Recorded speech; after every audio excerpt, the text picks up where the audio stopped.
Welcome back, everyone. So, today we are continuing chapter 3 of Power of Now, the section called Moving Deeply in the Now. The present moment is all you ever have.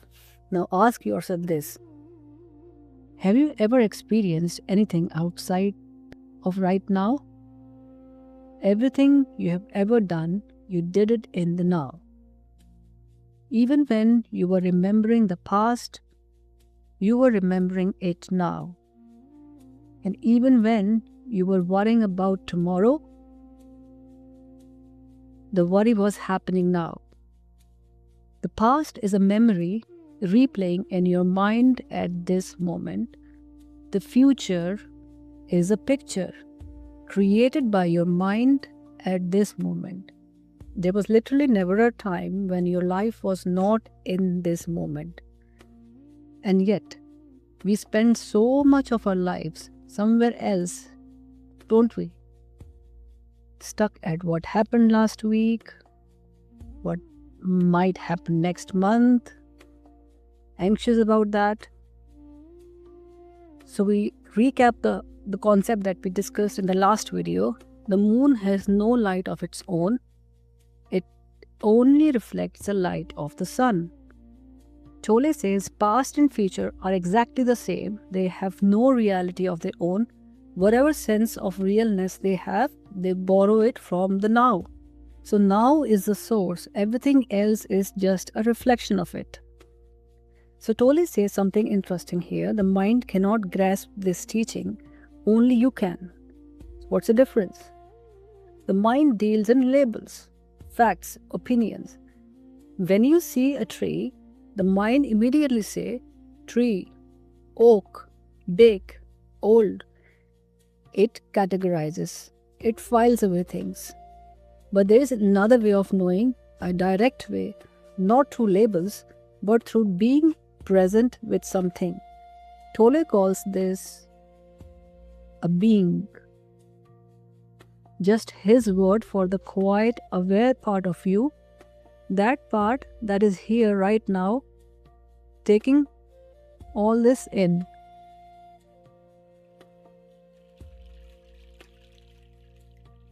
Have you ever been in a situation, scary situation, a near miss accident, something unexpected, and noticed what happened to your mind?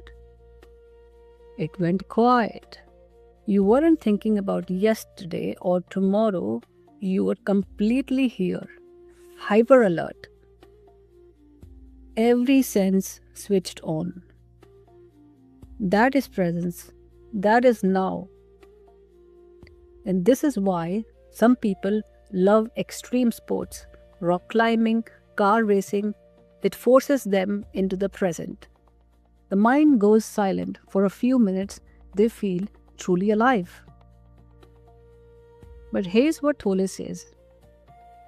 You don't need a cliff. You don't need danger. You can enter that state now, just by choosing to be here. That is exactly what this chapter is teaching us.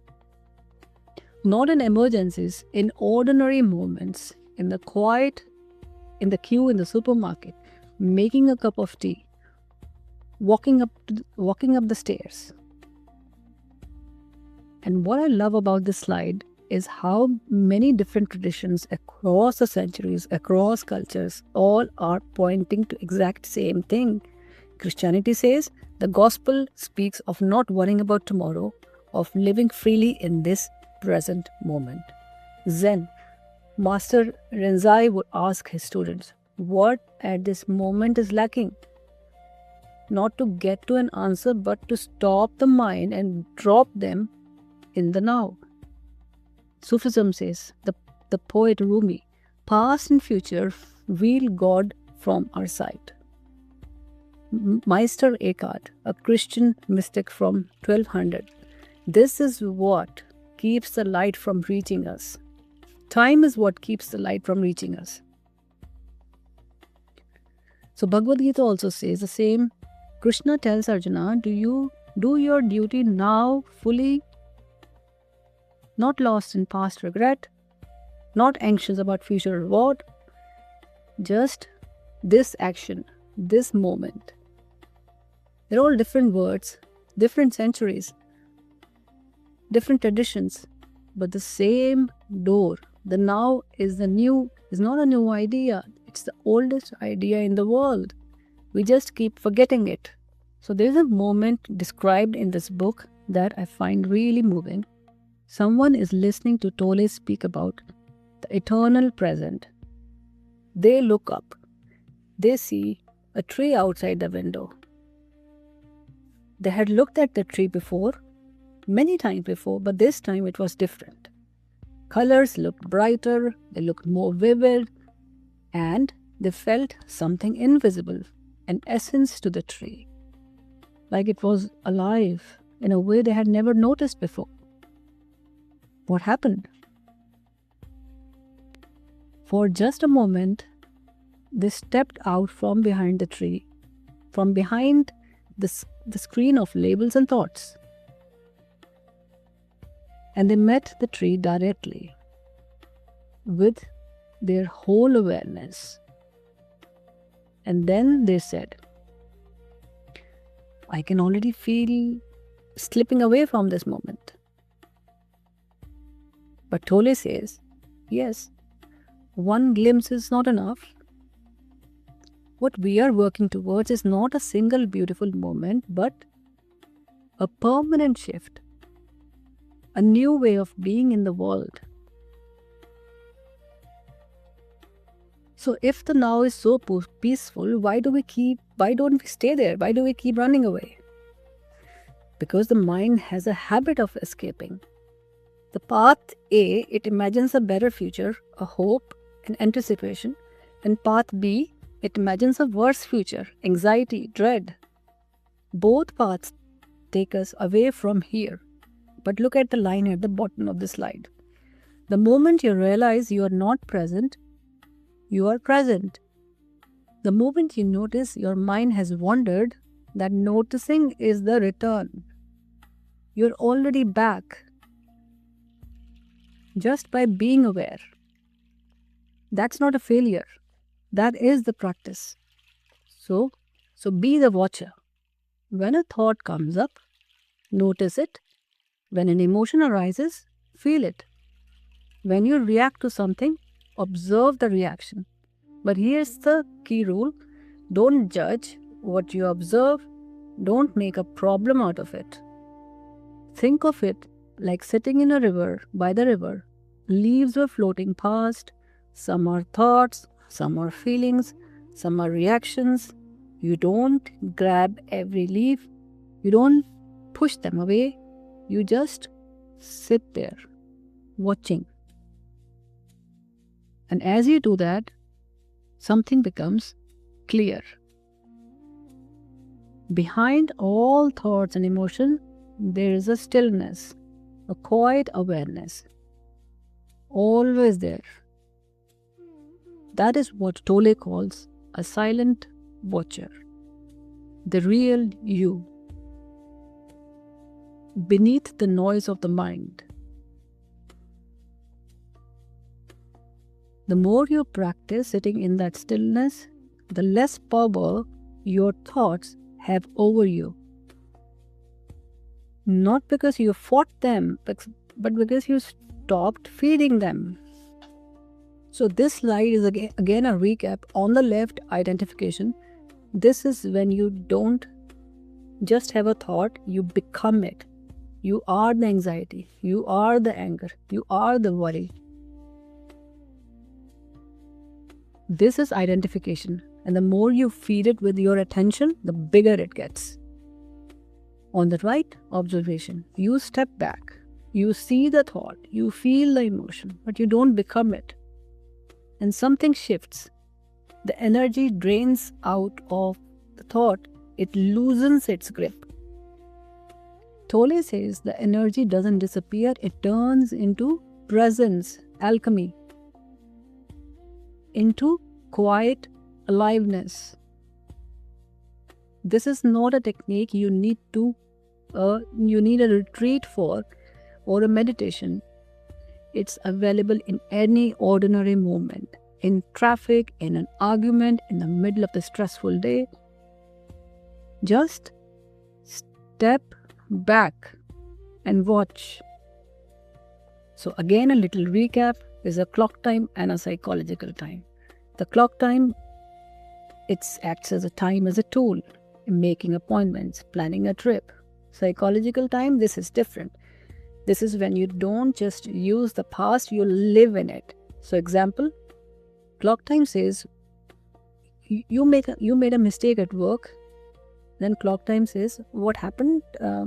What can I learn from it so I don't do it next time, the same mistake? But psychological time says, I am so stupid. I always do this. What must they think of me? It keeps on making lots of stories. And that voice follows you home. It doesn't let you sleep that night. So same event, completely different response. One uses past as information.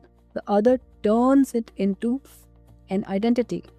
So Tolle says, an enlightened person uses clock time freely. But they are free of psychological time. That is not the goal, that not to stop planning, just to put down the weight of it when it's no longer serving you. So clock time is fine, planning, goals, learning, all fine, but here's the anchor Tolle gives us. Even when you use the clock time, the present moment remains the essential factor. Any lesson from the past, you apply it now. Any goal you're working towards, you take the next step now. Think of it like walking a beautiful path. You know where you are heading, but you're not so fixated on the destination that you miss the flowers by the side of the road. The invitation is not to abandon your goals, but to honor the moment you are in while you pursue them.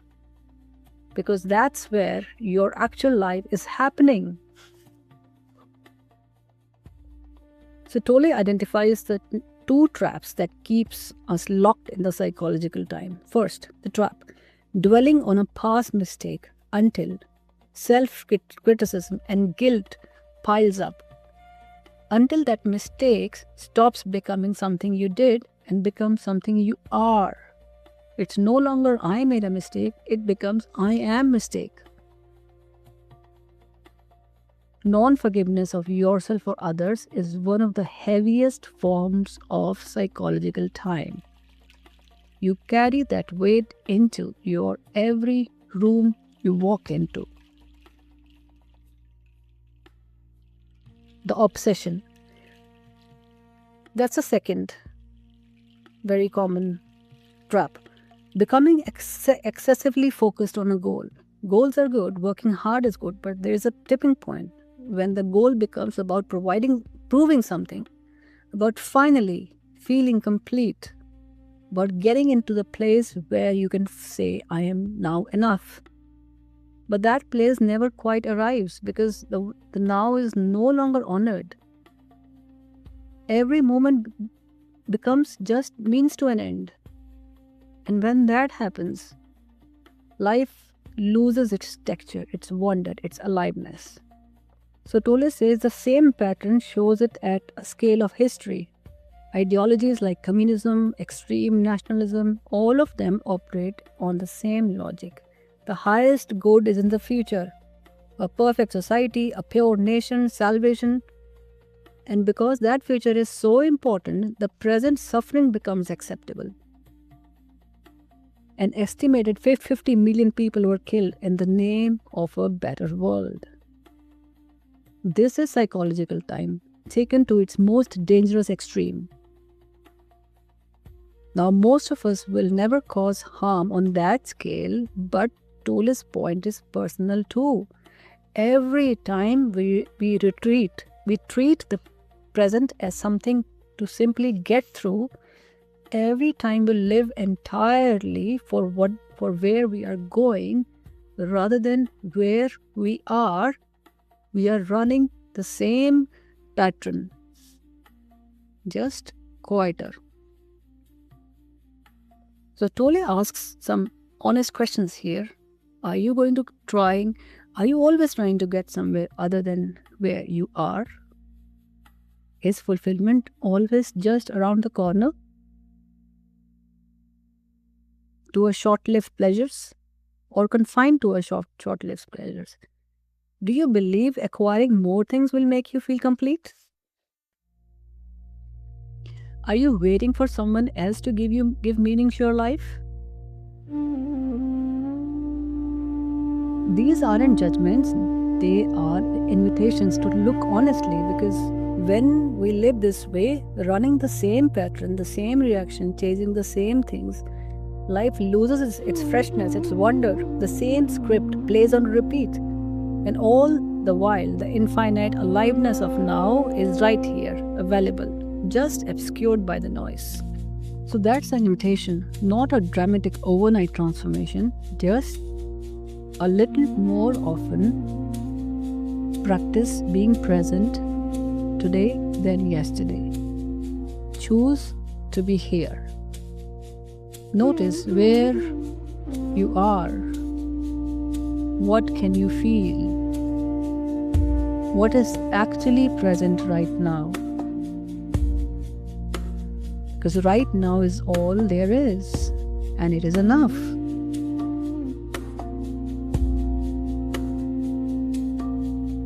Thank you so much for watching, friends.